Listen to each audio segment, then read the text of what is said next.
Alhamdulillah Rabbil Alamin,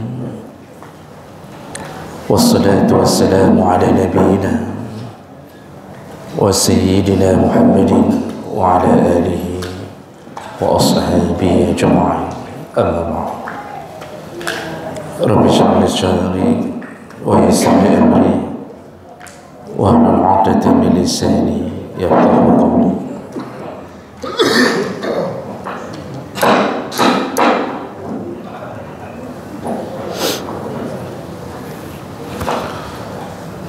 Bapak Ibu yang Allah muliakan, insyaAllah,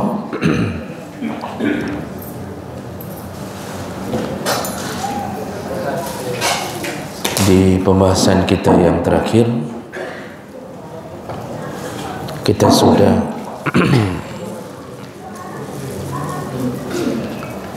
sudah membahas tentang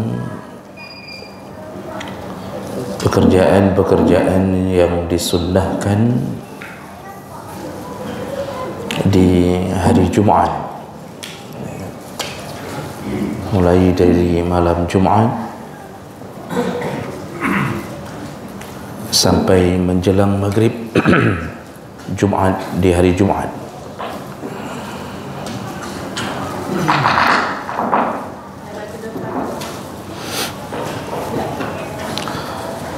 Baik, pada pagi hari ini masih ada yang tersisa terakhir tentang pembahasan Jumat,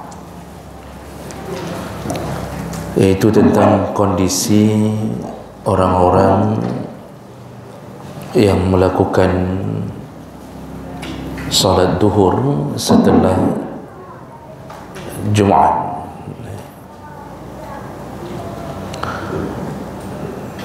Jadi di sini akan dibicarakan tentang bagaimana orang-orang yang tidak pergi Jumat, baik dalam keadaan sengaja atau dalam keadaan tidak sengaja. Sebelum itu kita perlu mengingatkan kembali tentang posisi salat duhur setelah Jumat. Kita sudah pernah bahas dalam mazhab Syafi'i permasalahan mengulang salat duhur setelah Jumat kalau dilakukan di masjid, maka itu harus melihat kondisi, harus memperhatikan kondisi. Kalau seandainya terjadi ta'addud masjid, seandainya terjadi ta'addud masjid atau berbilang masjid, ini sekedar mengingatkan ulang. Jadi dalam satu kampung ada 2 masjid yang mendirikan Jumat. Seandainya ta'addud itu ada terjadi dalam keadaan tidak dibutuhkan, artinya tidak dibutuhkan bukan karena hajat, tidak ada permasalahan sengketa, tidak ada permasalahan karena jauhnya posisi masjid, bukan karena tidak cukupnya daya tampung masjid. Jadi seandainya terjadi bukan karena hajat, maka seperti yang sudah pernah kita jelaskan, disunnahkan bagi yang terlambat takbiratul ihram dalam pandangan mazhab Syafi'i untuk mengulang salat duhur setelah Jumat. Jadi itu disebut kadang dengan bahasa i'adah ad-duhri. Jadi ketika terjadi berbilangan berbilang masjid dalam satu kampung atau satu area tanpa ada hajat, bukan karena kondisi membutuhkan, tapi ada 2 Jumaat melakukannya, maka yang sah adalah Jumaat bagi masjid yang duluan melakukan takbiratul ihram ketika salat. Begitu dalam mazhab Syafi'i. Dan masjid yang terlambat atau didahului oleh masjid lain, maka otomatis masjid kedua ini disunnahkan untuk melakukan i'adah zuhur.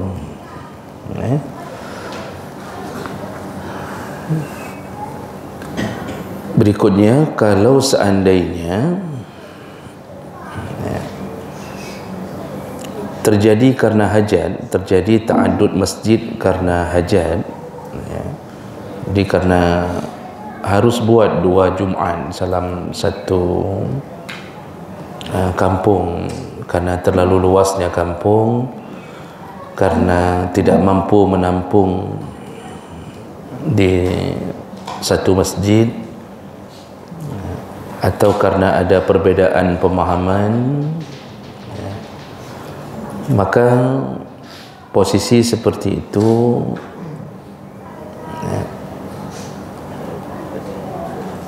juga yang sah atau yang dianggap sahnya salat adalah masjid yang duluan takbiratul ihram,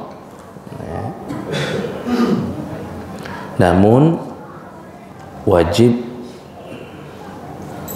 mengulang salat duhur bagi yang terlambat.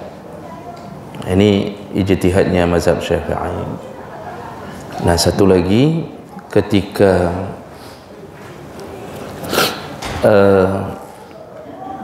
masjid tidak ada permasalahan apa-apa ketika melakukan Jumaat, tidak ada masalah jumlah bilangan, tidak ada masalah ta'addud, cuma satu masjid yang melakukan Jumaat di kampung itu, bilangan mencukupi 40. Nah, di saat seperti itu, la tutlabu adh-dhuhru min ahadin, tidak dianjurkan untuk melakukan salat duhur setelah Jumaat, bal tuhram, bahkan hukumnya haram. Jadi kalau nggak ada masalah apa-apa, boleh melakukan i'adah duhur. Jadi semuanya aman-aman saja, bal tuhram, dan itu bahkan diharamkan untuk mendirikan duhur, karena seakan-akan kalau sudah sempurna kita dirikan juga lagi duhur, berarti kita menambah syariat setelah Jumaat. Jadi seakan-akan na Jumaat na luhu. Jadi itu cuma bagi posisi yang bermasalah. Baik, itu sebenarnya sudah kita bahas, cuma ini sekedar pengingat ulang. Jadi yang masalah salat duhur dalam masjid begitu kalau hari Jumaat. Nah, sekarang bagaimana salatud duhri fil manzil yaumal jum'ah bighairi uzrin? Bagaimana hukum tentang orang yang salat duhur di hari Jumaat di rumahnya bighairi uzrin, sedangkan dia tidak ada uzur untuk pergi ke masjid, sakit tidak, kelelahan tidak menyebabkan dia terhalang. Misalnya ada suami-suami yang tidak keluar dari rumah, nah mereka kemudian melakukan salat duhur di rumahnya, padahal mereka seharusnya pergi ke masjid. Ini bagaimana hukumnya? Wa qala al-jumhur, berkatalah jumhur ulama, termasuk dari pandangan al-Malikiyah wa Syafi'iyah fil jadid wal Hanabilah. Ini pandangan mazhab Malik, Syafi'i dalam qaul jadid.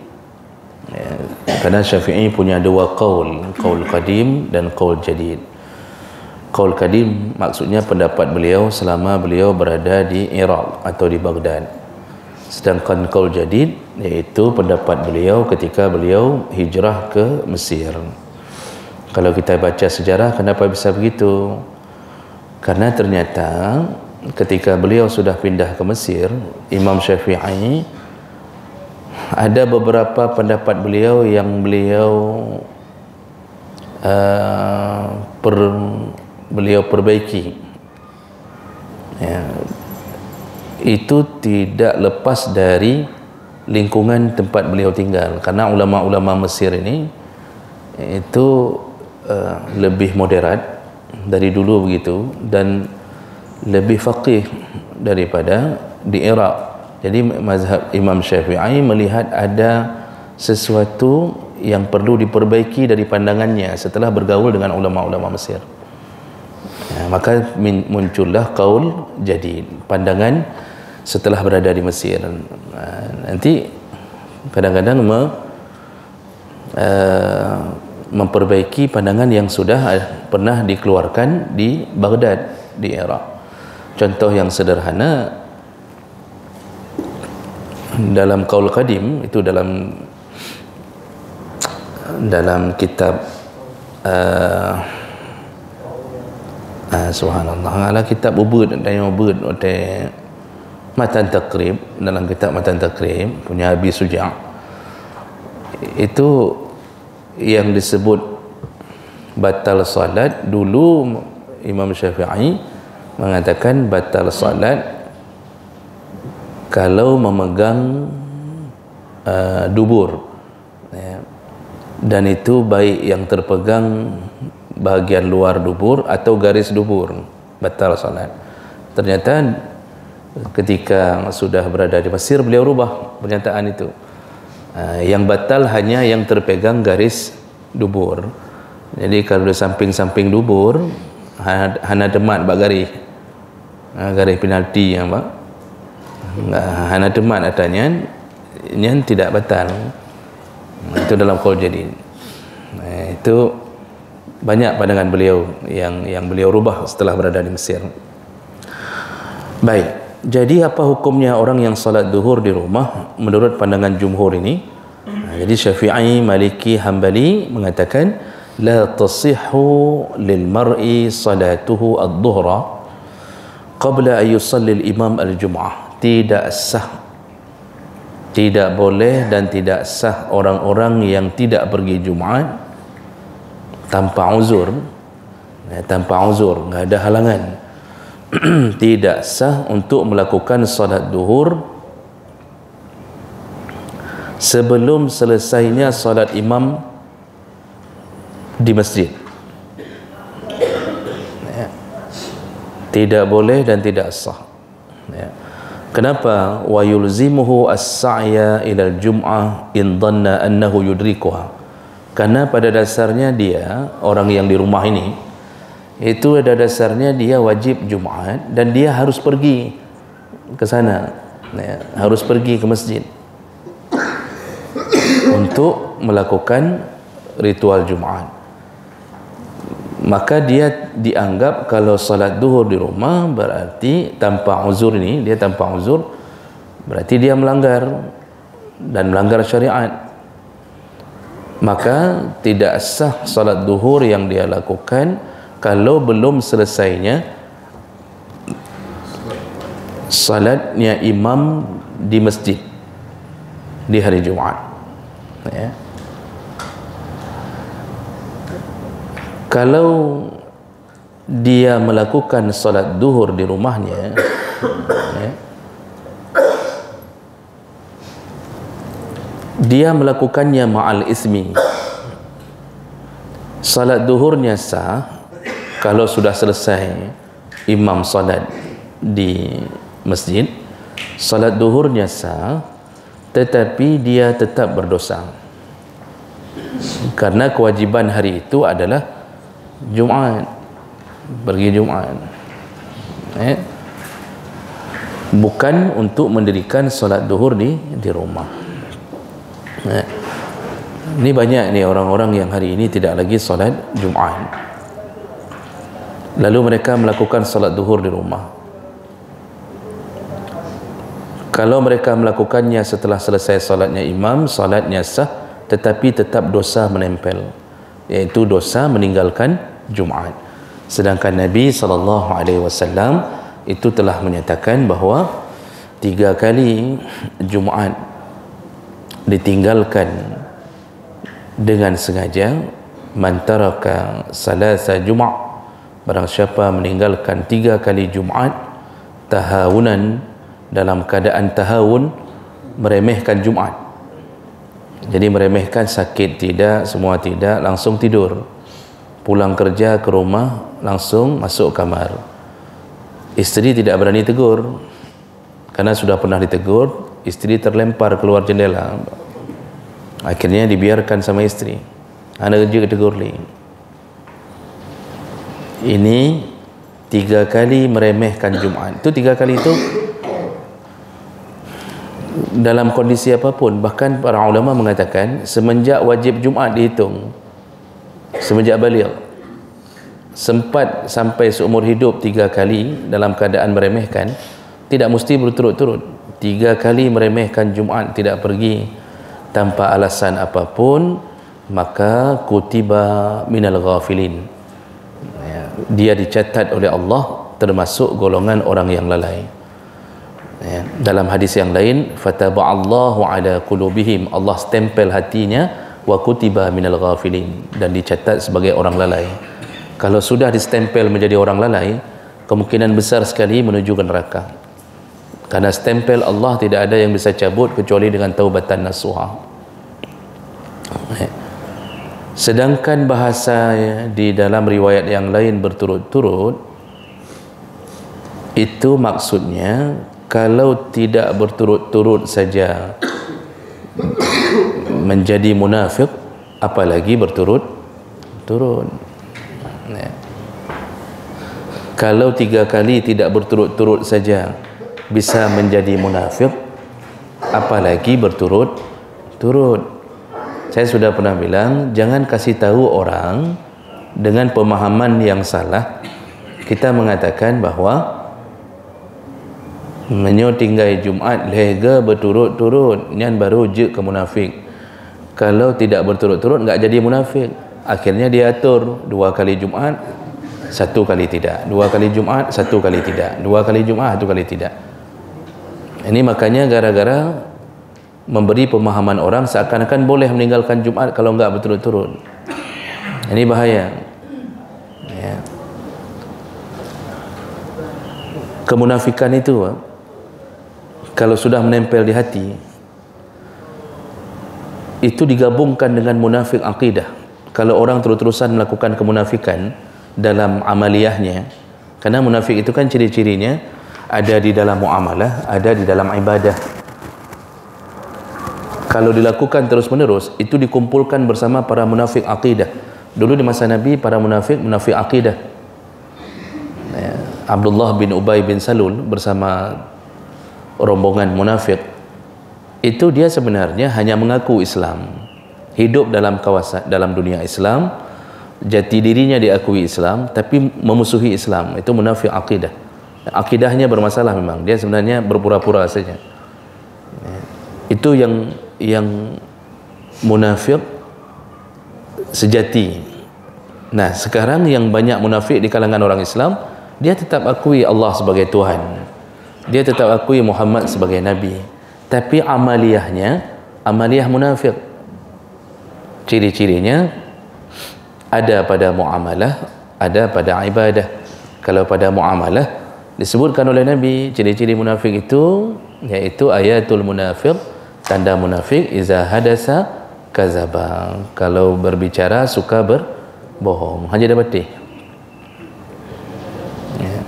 Lain dalam kampanye, lain waktu dilaksanakan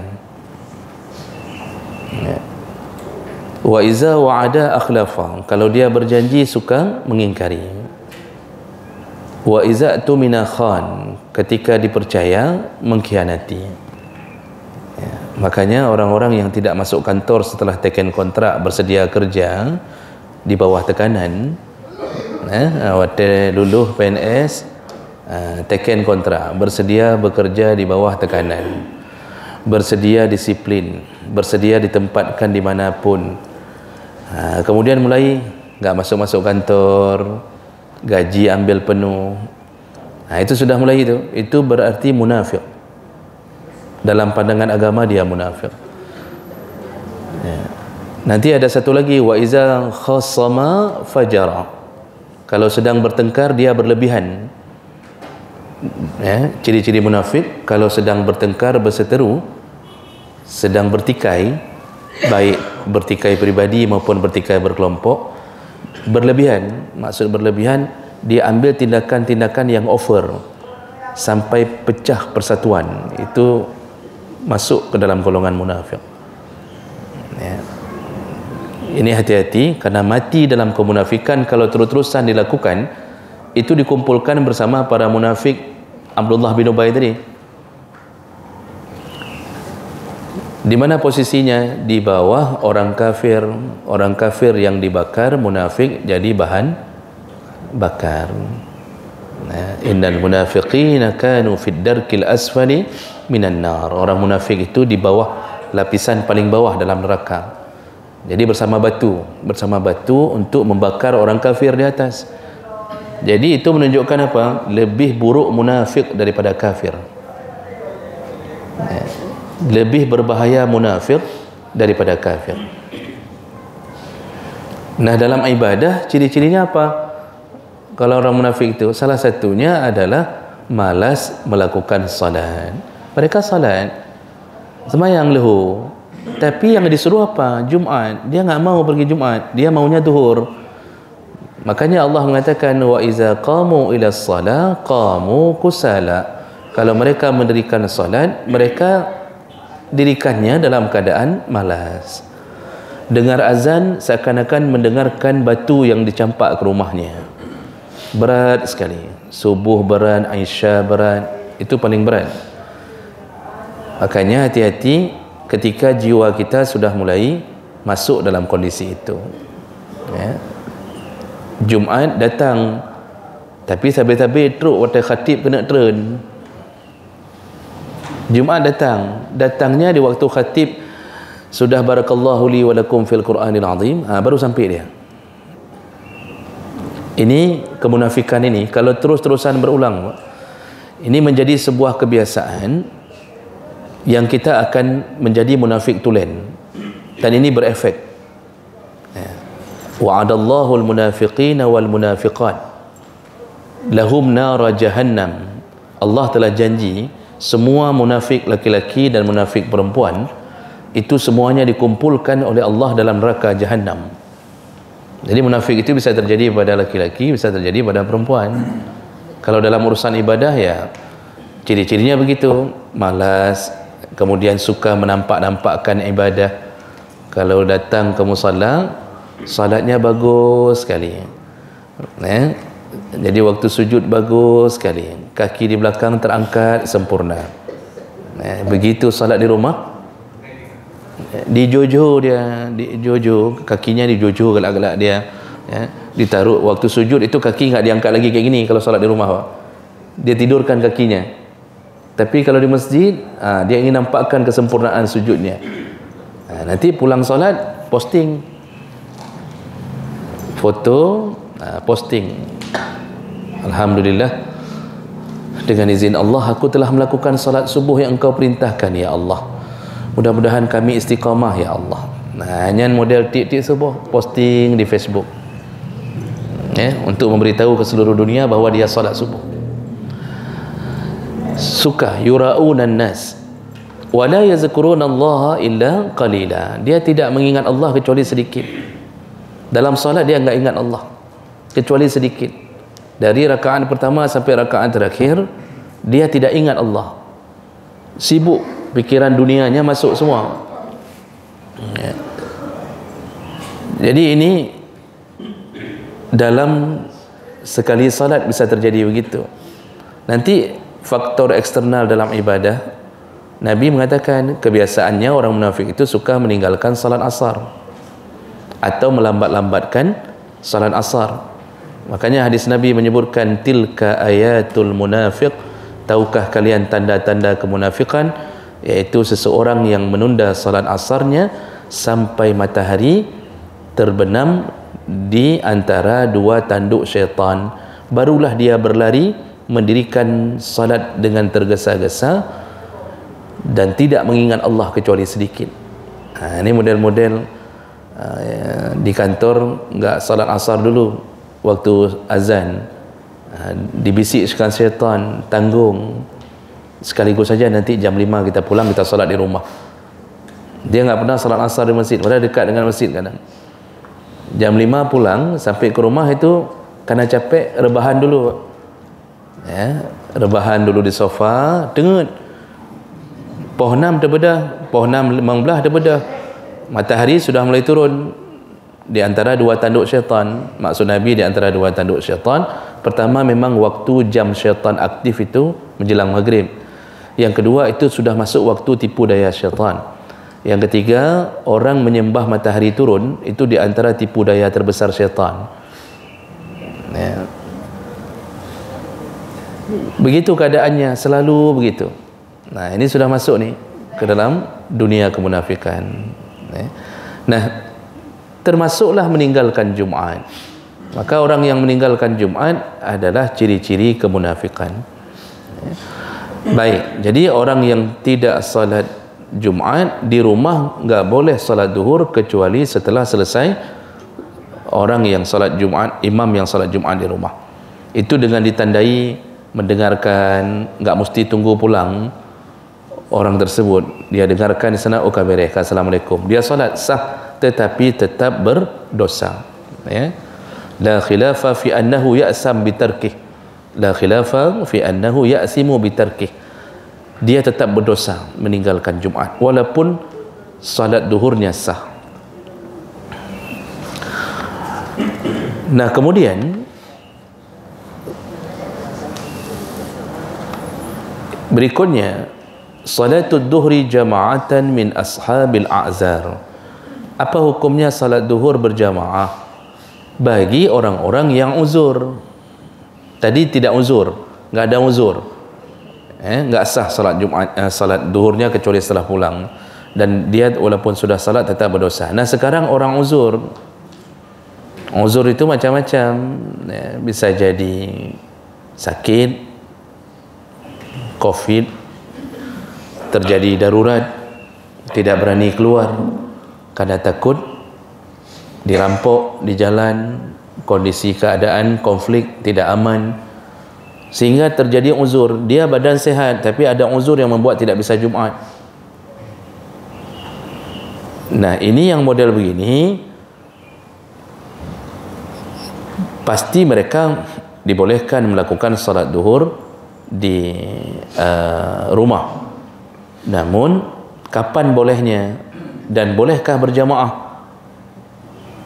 Misal dengan anaknya, anak-anaknya pun nggak bisa keluar. Kita waktu COVID kan sempat terjadi masalah gini, nggak boleh Jumaat. Wa qala al-jumhur, berkata jumhur ulama, yajuzu liman fatathumul jum'ah li'uzrin aw liman la tajibu alaihi al-jum'ah ayusalluha duhran fi jama'atin tahsilan li sawabil jamaah al-mazkur al-hadis. Pertama disebutkan bahawa dibolehkan bagi orang yang luput Jumaat karena uzur, di uzrin, atau orang yang tidak wajib Jumaat untuk melakukan salat duhur berjamaah di rumahnya demi mendapatkan pahala jamaah. Boleh melakukannya berdasarkan hadis tentang pahala berjamaah, iaitu salatul jamaah afdalu min salatil faddi bi 27 darajah. Ya, hadis riwayat Ibnu Mas'ud. Ya. Nah, kemudian kapan dia boleh melakukannya? Dia boleh melakukannya tanpa harus menunggu salatnya imam selesai di masjid. Karena bagi mereka memang kehilangan kewajiban untuk menuju ke Jumaat. Jadi bagi yang uzur atau yang tidak wajib Jumaat, dibolehkan untuk melakukan salat duhur tanpa harus menunggu selesainya salat Jumaat selesai, dan bahkan dibolehkan untuk melakukannya dengan cara berjamaah di rumah.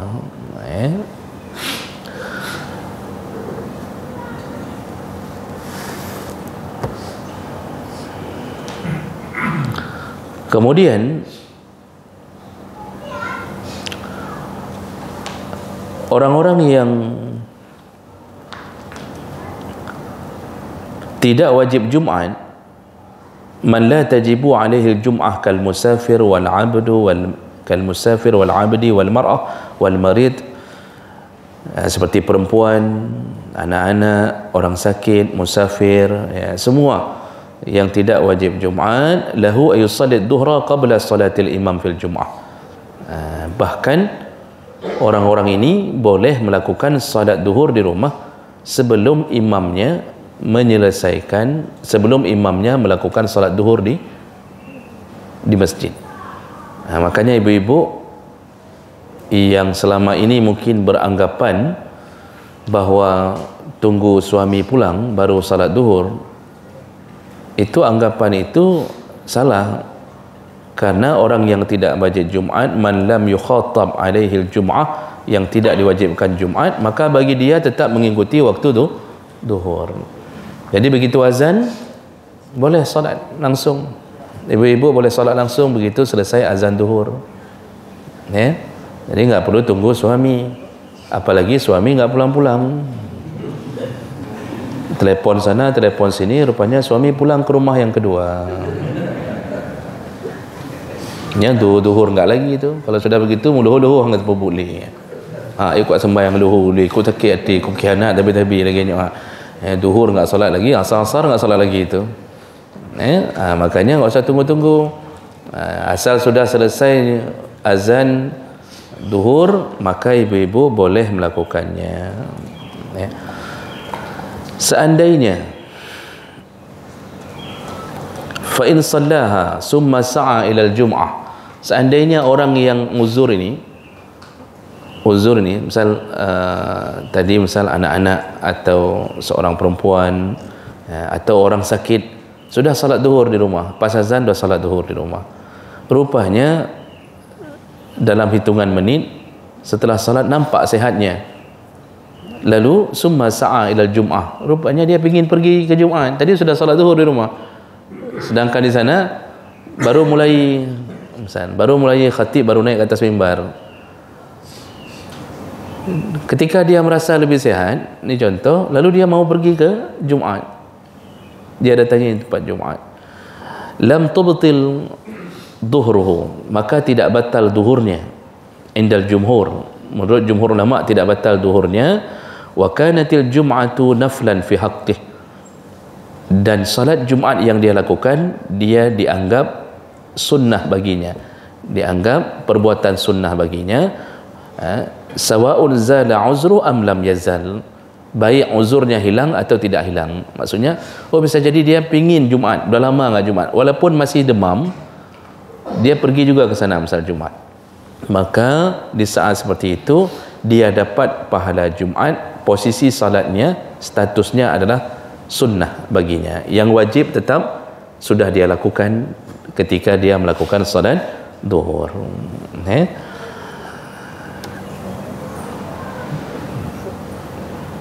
Berikutnya, jadi itu masalah orang yang tidak pergi Jumat karena uzur. Lalu salatul duhri bisababi khuruji waqti duhur. Sedikit lagi tentang hukum salat duhur karena sudah keluarnya waktu duhur.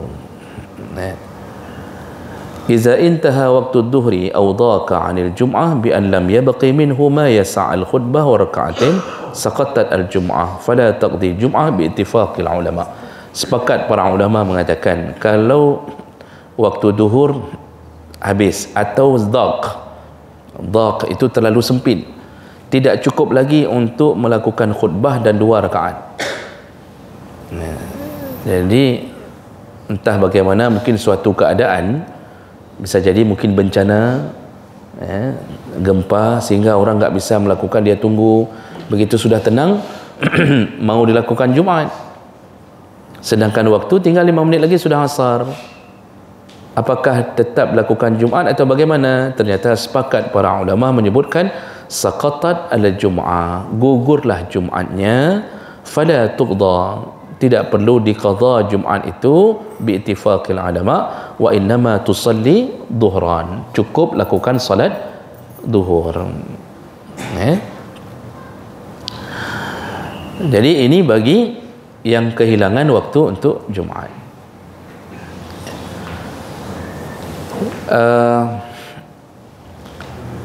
Salat Jumaat ini, Bapak Ibu yang Allah muliakan, itu kalaupun di qadha di luar waktunya, tetap kita nggak bisa melakukannya seperti prosesi Jumaat. Jadi pengganti salat Jumaat adalah zuhur. Jadi nggak ada hukum kita qadha Jumaat habis asar sama-sama kita dirikan Jumaat, nggak bisa. Jadi berdiri lagi khatib habis asar kemudian, nggak bisa. Jadi penggantinya adalah salat zuhur.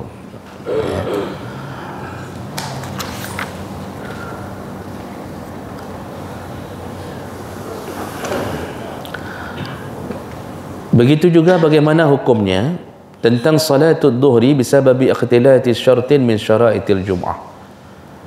Hukum tentang salat duhur karena tidak mencukupi syarat-syarat sahnya Jumaat. Jadi ini yang mau dibicarakan kembali. Ini terakhir nih, tentang pembahasan Jumaat kita. Kita sudah banyak pertemuan membicarakan masalah Jumaat. Tidak cukup syarat sah Jumaat. Itu apa yang harus dilakukan? Iza lam yatawaffar syartun min syara'iti sihhatil jum'atil ukhra, kalau salah satu dari syarat sah Jumaat tidak mencukupi, ka'an naqasa adadul musallin anil matlub, seperti tidak cukup bilangan yang disyaratkan pada Jumaat. Masih ingat kembali Bapak Ibu, syarat sah Jumaat dalam timbangan para imam mazhab berdasarkan dalil. Kalau menurut mazhab Hanafi 3 orang beserta imam. Mohon maaf, 3 orang selain daripada imam. Menurut mazhab Hanafi harus ada imam dan ada 3 makmum baru sah Jumaat. Menurut mazhab Malik 12 orang. 12 orang. Jadi tadi Hanafi mengatakan 3 orang tidak dianggap imam selain daripada imam, karena beliau berpandangan yang disebut jamak dalam bahasa Arab itu 3 ke atas baru disebut jamak. Dalam pandangan mazhab Malik 12 orang baru sah Jumaat, minimal 12 orang. Dalilnya adalah ketika Nabi sedang khutbah Jumaat lalu ditinggalkan oleh sahabat-sahabat karena kedatangan kafilah dari Syam membawa barang. Jadi sahabat yang sedang salat Jumaat lihat datang kafilah bawa barang baru dari Syam, ditinggalkannya Nabi. Wa iza ra'au tijaratan aw lahwan faddu ilaiha wa tarakuka qa'ima. Muhammad, ketika mereka melihat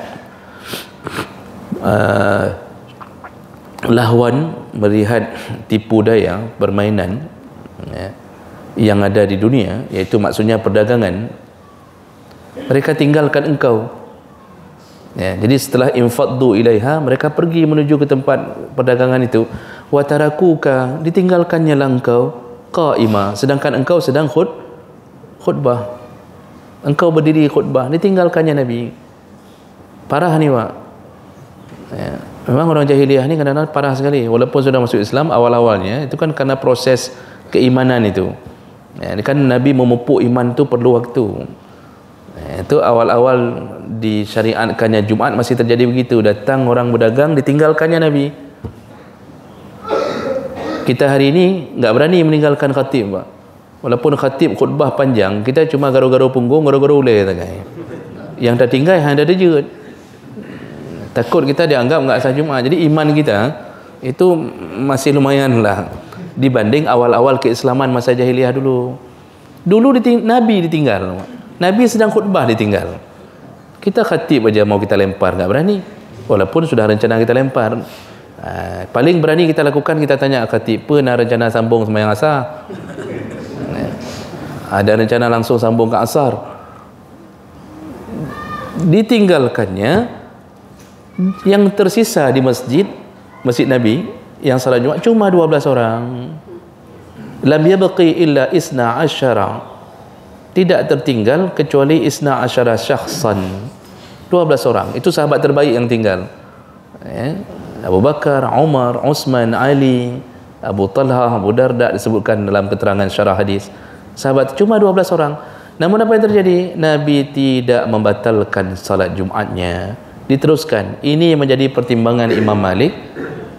Buktinya Nabi enggak batalkan. Kalau enggak cukup, tentu Nabi akan batalkan itu. Maka 12 orang adalah timbangan tentang minimal sah salat Jumat dalam pandangan Imam Malik. Namun mazhab Syafi'i dan Hambali itu mengatakan 40 orang berdasarkan beberapa hadis. Nabi beberapa hadis yang Nabi menyuruh Sa'ad bin Zararah dipimpin oleh Ka'ab bin Malik untuk mendirikan Jumat di Madinah pertama sekali, dan dikumpulkanlah berjumlah 40 orang. Lalu ketika Nabi pergi hijrah ke Madinah, Nabi pun melakukan salat Jumat dengan memerintahkan minimal 40 orang. Maka mazhab Hambali dan Syafi'i sama, wajib 40. Jadi itu bukan bilangan-bilangan galak-galak suka-suka mereka. Ini selama ini saya terus-terusan mengatakan bahawa jangan remehkan urusan mazhab, Pak. Sehingga ada yang mengatakan itu kan pandangan mazhab, bukan pandangan Nabi. Semua mereka mengambilnya dari dalil. Yang bermasalah bukan di mereka, bermasalah di otak kita, Pak. Memang tidak wajib kita bermazhab, tidak wajib dalam ukuran kalau kita menjadi mujtahid. Kalau kita orang awam, wajib bermazhab dengan dalil fas'alu ahla zikri in kuntum la ta'lamun, tanya kepada yang faham kalau engkau tidak faham. Jadi bukan mengikuti mazhab sebagai sandaran hidup, tetapi mengikuti pandangan orang yang lebih faham tentang Al-Quran dan Sunnah. Mereka lebih faham dari kita. Kita baru fahamnya setelah taubat umur 55 tahun. Setelah taubat, dulu kerja kita nyanyi maksiat. Taubat umur 55 tahun, berubah langsung, pakaian berubah. Sudah mulai lebih hebat kita dengan mazhab yang sudah hafal Quran dari umur 7 tahun. Mulai tunjuk kedih. Ini jauhi sifat itu. Jauhi sifat itu. Makanya orang kalau sudah pada level berlapang dada dengan perbedaan, itu enggak ada masalah lagi dia hidup dimanapun. Imam kunut, apa disuruh oleh Ibnu Taimiyah dan Imam Ahmad bin Hanbal? Kita enggak kunut, prinsip kita enggak kunut, tapi imam kunut. Apa yang disuruh oleh ulama-ulama yang mengatakan enggak ada kunut? Kan Imam Hanbali enggak kunut, Hanafi tidak kunut. Dua mazhab ni mengatakan enggak ada kunut subuh. Tapi coba buka kitab Musnad Ahmad bin Hanbal, buka kitab Majmu' Fatawa Ibnu Taimiyah. Ini lambang-lambang dari mazhab Hanbali. Apa yang mereka katakan? Kalau engkau salat di belakang imam yang berkunut, maka berkunutlah engkau, angkatlah tanganmu, aminkan kunut imammu. Ini yang mengatakan, ini orang yang mengatakan enggak ada kunut. Tapi kalau engkau salat di belakang imam berkunut, ikutilah imammu, angkat tanganmu, kemudian aminkanlah. Yang lebih aneh, ini kan ulama besarnya nih dalam masalah tidak ada kunut, tapi pengikutnya tidak mau ikut juga pandangan imam ini. Nggak mau ikut juga. Jadi tetap ikut dong. Padahal tadi dia ikut pandangan pertama ke mereka, begitu dibilang suruh kunut, lebih keras pion daripada komandan. Ini saya juga aneh nih. Kita yang berprinsip kunut juga seharusnya begitu. Bertemu dengan imam tidak kunut, kita salat di tempat tidak kunut, nggak usah kunut. Imam nggak kunut, nggak usah selisihi imam, kita kunut sendiri, nggak usah, Pak. Jadi bagaimana caranya? Dalam mazhab Syafi'i, nanti selesai salamnya imam, bagi kita yang merasa tidak nyaman karena imam enggak kunut, kita biasanya kunut, dibolehkan untuk melakukan sujud sahwi. Habis salam imam, assalamualaikum, assalamualaikum, sujud sahwi sendiri. Bagi yang berprinsip kunut dan merasa tidak nyaman, ni sunnah abad ni, silahkan di sana ambil kesempatannya. Jadi jangan selisihi imam. Sebagaimana orang tadi yang tidak kunut, jangan selisihi imam. Imam kunut, angkat saja tangan, angkat tangan, aminkan. Yang berkunut juga, kalau imam tak kunut, ya sudah, rukuk saja. Nanti sujud sahwi setelah salamnya imam. Silahkan buka kitab-kitab mazhab Syafi'i, begitu suruhannya. Dan imam pun tak perlu kasih waktu untuk orang berkunut. Contoh, imam tak kunut, tapi kerana ingin menghormati, dia diam waktu habis i'tidal, Rabbana lakal hamdu mil'us samawati wa mil'ul ardi wa mil'u ma syi'ta syai'in. Dia diam dulu sebentar, memberi kesempatan orang berkunut. Itu sebenarnya tak perlu dilakukan. Kenapa? Karena dalam solat tak boleh ada niat eksternal, tak boleh ada niat berurusan dengan orang. Solat itu harus seperti, solatnya harus niat sempurna solat. Tak boleh niat menunggu je kupreh hurung. Tak perlu. Selain itu, mazhab Syafi'i mengatakan itu i'tidal itu rukun qasir, bukan rukun tawil. I'tidal itu rukun qasir, rukun pendek. Tak boleh dipanjangkan di situ. Jadi tak boleh kita diam dulu, lalu kita tanya ke belakang, kiman yang kunut kabareh? Kabareh, punya kabareh tak rukuk hanya kan. Tak usah lakukan itu. Jadi semakin tinggi kita berwawasan, semakin hati kita semakin lunak, Pak, dan semakin kuat persatuan di antara kita. Jadi jangan masalah itu dijadikan sumber untuk bermusuhan. Jadi ini hal-hal begini yang kadang-kadang selalu kita harus ulang untuk mendamaikan hati. Ya urusannya ya paling kuat ya masalah-masalah begitu. Nah, jadi ini kita kembali, kalau seandainya Jumaat itu tidak cukup syarat, tak cukup 40, 40 itu mustautin, bukan mukim, mustautin, iaitu penduduk yang sudah tinggal, tak ada rencana pindah. Maka bagaimana? Tak cukup. Ka'anna qassa adadul musallin anil matlub aw lam yudrik al masbu' raka'atan ma'al imam indal jumhur. Sallan nas duhran badalan anil jum'ah. Kalau yakin tak cukup, hitung-hitung, misal di kampung kecil terpencil, tak cukup bermazhab Syafi'i, tak cukup 40, dihitung-hitung cuma 39,99. Antri 40. Hitungannya dengan imam.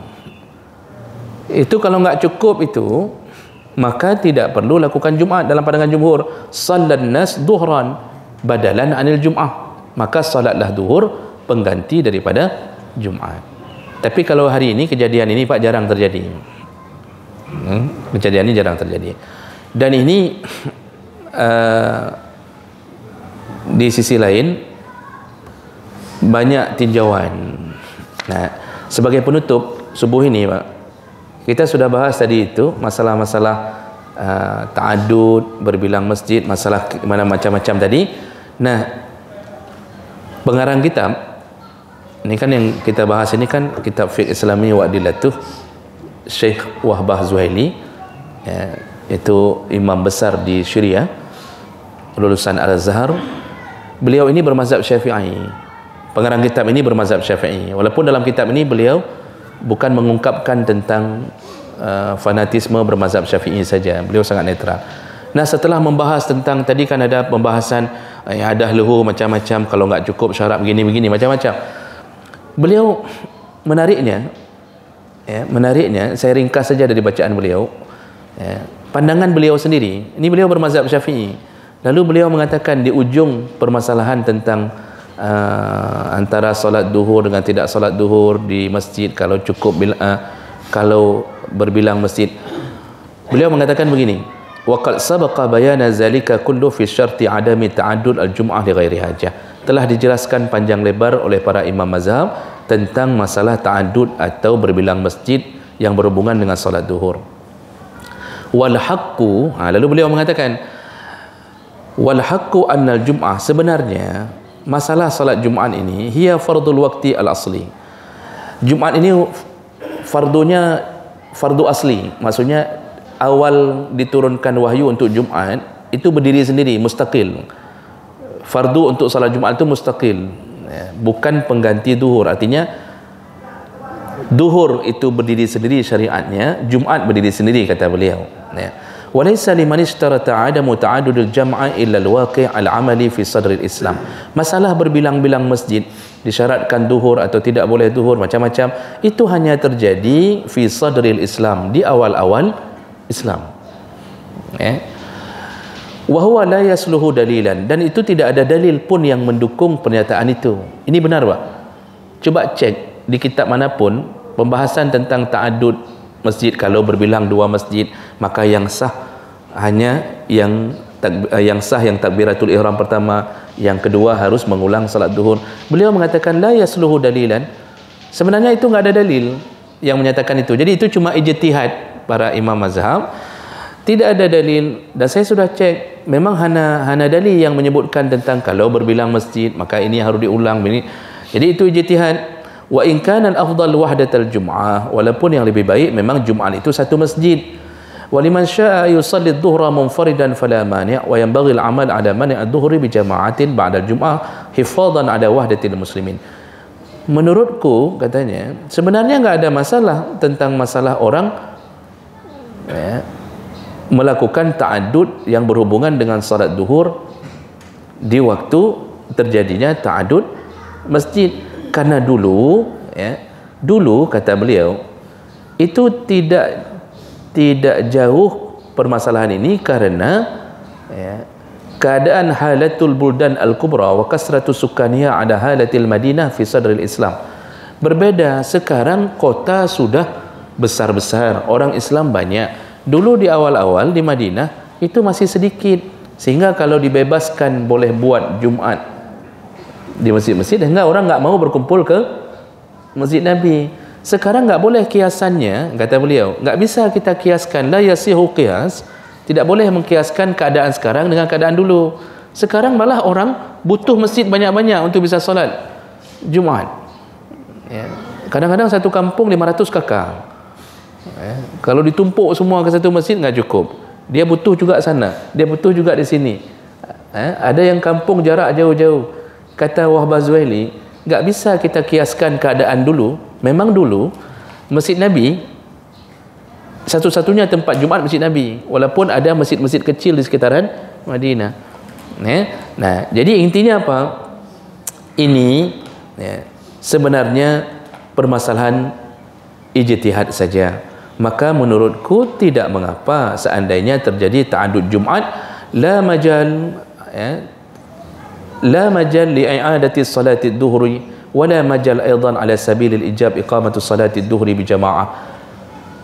Sebenarnya enggak masalah seandainya ada yang ta'addud masjid gara-gara butuh ini, butuh itu, dan tidak perlu mengulang-ulang salat duhur walaupun terjadi ta'addud. Ini pandangan beliau, ini bermazhab Syafi'i beliau ni.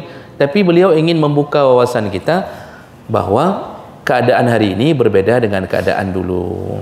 Sekarang pun Pak, kita akui enggak akui, terjadi kan di sekeliling kita, orang pun enggak lakukan yang ada duhur. Sekarang Masjid Mabrur Cunda dengan Masjid Polres yang kampung pun, kita mahu kampung. Beda kampung. Kan sama kampung kah? Beda kampung. Yang Cunda sana beda dengan Mabrur kampung. Mabrur dengan Masjid Polres, Pak. Ya, sama. Kan itu yang saya tanya. Satu kampung kah? Kan? Sekarang coba salat di Polres, apakah ada yang ada zuhur? Nah, ada. Itu yang pimpin gureh-gurehnya, Pak. Tetap enggak beliau paksa untuk salat yang ada zuhur. Kalau seandainya di Polres duluan takbiratul ihram, maka yang harus yang ada zuhur adalah mabrur. Ada yang ada zuhur? Juga enggak ada. Ternyata terjadi. Dan hari ini enggak ada yang datang ke Polres. Enggak ada yang datang ke mabrur. Ke mabrur aja enggak ada, apalagi ke Polres. Hana saja, hai. Pak Arono hana sama yang luhur no. Duluan takbir kami daripada kalian. Enggak ada kan? Jadi ini permasalahan ini betul dibicarakan. Cuma ternyata itu memang hasil ijtihad. Jadi kalau kita pikir-pikir, insya-Allah tidak mengapa terjadi sedikit-sedikit Ini hana pupu insya-Allah aman mudah-mudahan. Tapi paling bagus kita jaga kalau bisa bersatulah di satu masjid dan satu kampung kalau bisa bersatu. Tapi kalaupun terjadi karena kebutuhan, maka insya-Allah tidak mengapa. Kalau di Jakarta jangan tanya apa. Di setiap kantor ada Jumaat. Di Jakarta itu di setiap kantor di lantai sekian ada dibuat Jumaat setiap kantor. Jadi ini sekedar melihat perkembangan yang terjadi di masa sekarang. Baik, dengan begitu selesailah pembahasan masalah Jumaat. InsyaAllah Sabtu yang akan datang kita mulai bahas tentang salatul musafir, tentang salatnya orang musafir apa dan bagaimana. Saya berhenti di sini. Ada waktu 5 menit menjelang kebolehan salat. Ini baru boleh salat untuk menutup paket kita. Ya, silakan Bapak. Waalaikumsalam. Di orang mana itu pada waktu itu mesinnya kecil, jalannya luas, mereka bisa masuk ke masjid sholat Jumat, terus di luar buat saf. Kalau saya lihat safnya nggak lurus dan sebagainya di depan pintu luar, itu bukan di negeri tanah haram, di negeri Melayu. Apa hukumnya? Salat di luar masjid. Baik. Pertama menyikapi tentang kita yang salat di luar pintu masjid contohnya. Ini yang pertama dulu. Kita sudah pernah bahas ya, selama pintu masjid itu tidak terkunci musammar, tidak terkunci mati. Ya, artinya bisa dibuka. Ya. Jadi bukan menjadi penghalang dia kalau dia mau pergi menuju ke imam, maka orang yang salat itu tetap dianggap berjamaah sama dengan orang yang di dalam ruangan. Tidak mesti dibuka pintu. Ini dalam mazhab Syafi'i malah begitu. Tidak mesti dibuka pintu, misal salat Jumat buka pintu hana masjid. Karena dalam mazhab Syafi'i ditulis begini dalam kitab, termasuk kitab Majmu' Syarah Muhazzab saya baca, itu selama tidak musammar, pintunya enggak dikunci mati. Artinya kalau ada orang jamaah luar mau menuju ke imam, dia bisa datang dengan membuka pintu, maka yang salat di luar pun sama posisi, tetap dianggap berjamaah seperti orang yang dalam. Nah, itu yang pertama dulu. Yang kedua, masalah saf tidak lurus. Saf itu tidak masuk ke dalam rukun salat. Saf tidak masuk dalam syarat sah salat. Saf hanya masuk pada bahagian sunnah salat. Jadi efeknya apa? Enggak mengganggu salat, namun mengurangi pahala salat, berkurangnya pahala salat.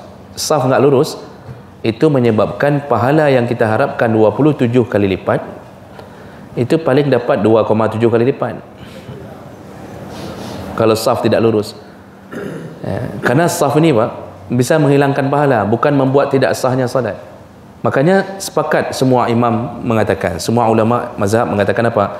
Kalau ada saf kosong di depan dalam salat jamaah, saf kosong di depan, orangnya pergi kencing atau apa, lalu tidak diisi oleh orang belakang, karena seharusnya yang lebih utama mengisi yang dari belakang menuju ke depan. Karena kalau diisi dari samping tetap kosong juga nanti di ujung sana. Orang depan ngisi, rupanya sampai habis salat dia enggak isi, dia lihat aja.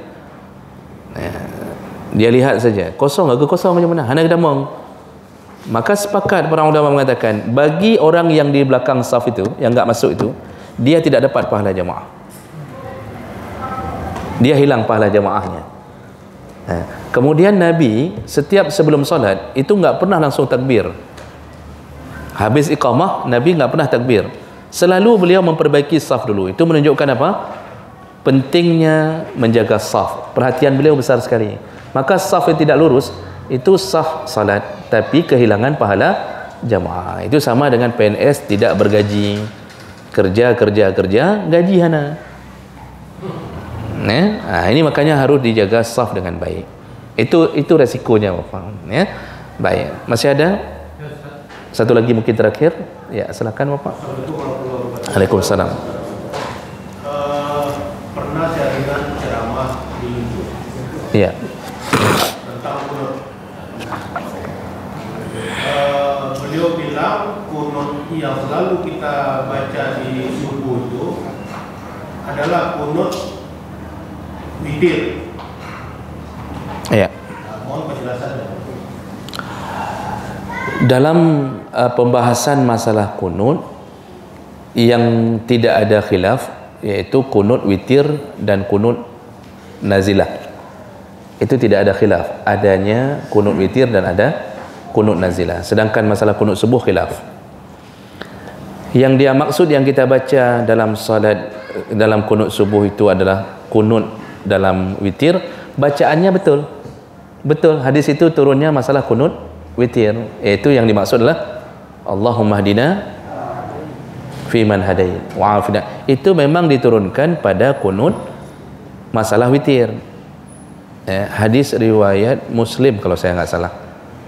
Itu memang benar. Namun yang namanya doa dalam kunut itu dalam semua kunut juga berlaku sama. Bukan bermakna ketika doa itu diturunkan dalam kunut untuk witir sehingga menjadi haram untuk dibaca di kunut subuh. Dan itulah doa kunut itu yang berdasarkan hadis. Jadi disunnahkan untuk mengambil doa itu juga menjadi bahagian daripada doa kunut subuh. Tentu bagi kita yang melakukan kunut subuh. Jadi yang beliau katakan itu tidak salah, memang hadisnya turun masalah witir. Cuma itu juga yang menjadi doa kunut pada waktu subuh. Tapi karena subuhnya khilaf masalah itu, ya bagi yang enggak melakukan kunut tentu berdalih dengan begitu. Cuma yang saya tidak seret juga salah satu tayangan di YouTube oleh salah satu seseorang yang berceramah, waktu ditanya masalah kunut, beliau langsung dengan tegasnya, dengan kuatnya suaranya diangkat, beliau mengatakan yang kunut itu bid'ah, katanya. Seakan-akan waktu saya lihat itu saya berfikir ini orang sehat atau tidak. Kenapa dia berani mengatakan itu? Tidakkah dia berfikir dengan dia mengatakan bid'ah bahwa dia telah memvonis Imam Syafi'i dan Imam Malik adalah ahlul bid'ah, dan yang mereka maksud dengan bid'ah adalah bid'ah dhalalah. Jadi kalau mereka bilang bid'ah itu enggak ada bid'ah lain, pasti dhalalah, wa kullu dhalalatin finnar, itu yang diambil jadi dalil. Otomatis mereka ingin mengatakan Syafi'i dalam neraka, Imam Malik dalam neraka karena telah mempopulerkan kunut. Saya heran, ni orang berapa hadis yang dia hafal, berapa hebatnya dia dibandingkan kekuatan ilmu yang dimiliki oleh orang-orang yang paling dekat dengan Allah di masa-masa salaf. Itu kan mereka itu masa salaf semua itu, Pak. 300 Hijriah ke bawah. Imam Syafi'i lahir 150 Hijriah, meninggal 204 Hijriah. Itu semua salaf semua tu. Kalau Imam Hanafi memang tabi'in. Kalau Syafi'i, Hambali, Maliki, Syafi'i, Hambali itu tabi'in, dan semua mereka salaf. Salaf itu julukan untuk yang 300 tahun Hijriah ke bawah. Itu masih dekat sekali dengan Nabi. Ini kita bukan lagi salaf. Sudah berbeza, sudah 1000 tahun lebih. Tapi kemudian kita mulai meremehkan amalan orang-orang salaf yang lebih dekat dengan Nabi SAW. Nah, ini yang kita kurang seret dengan bahasa-bahasa seperti ini. Maka perlu saya kasih tahu di mana-mana untuk berlapang dada dalam urusan-urusan khilafiyah. Baik, karena waktu, Pak, boleh 1 menit. Saya pernah tahu setiap 5 waktu dia solat masjid, dia tetap buat kunut. Kenapa setiap 5 waktu wajib? Tolak bala. Gimana? Kalau ada orang yang berkunut setiap 5 waktu, itu tidak ada tuntunan. Kalau dia katakan tolak bala, tentu harus lihat kondisi. Karena tolak bala itu berlaku ketika kondisinya memang membutuhkan untuk kunut tolak bala, dan itu disebut kunut nazilah. Kalau sudah sampai di waktu kondisi itu, misal sedang gempa atau terusan, itu tidak mengapa di penghujung salat untuk melakukan kunut nazilah. Kalau kunut nazilah nggak diatur, Pak. Nggak diatur, yang penting rakaat terakhir setelah rukuk. Boleh 5 waktu. Tapi kalau tiap hari melakukannya tanpa hana gempa, hana tsunami, enggak boleh. Berarti itu sudah melanggar syariat, karena enggak ada tuntunan melakukan salat 5 waktu tapi dayu kunut hana, ya. Kecuali sedang datang bencana. Boleh konflik, boleh macam-macam, itu baru berlaku. keadaan seperti itu, ya. Baik, demikian kita cukupkan, insyaallah kita bertemu kembali Sabtu yang akan datang. Subhanakallahumma bihamdik asyhadu an la ilaha illa anta astaghfiruka wa atubu ilaik. Wassalamualaikum warahmatullahi wabarakatuh.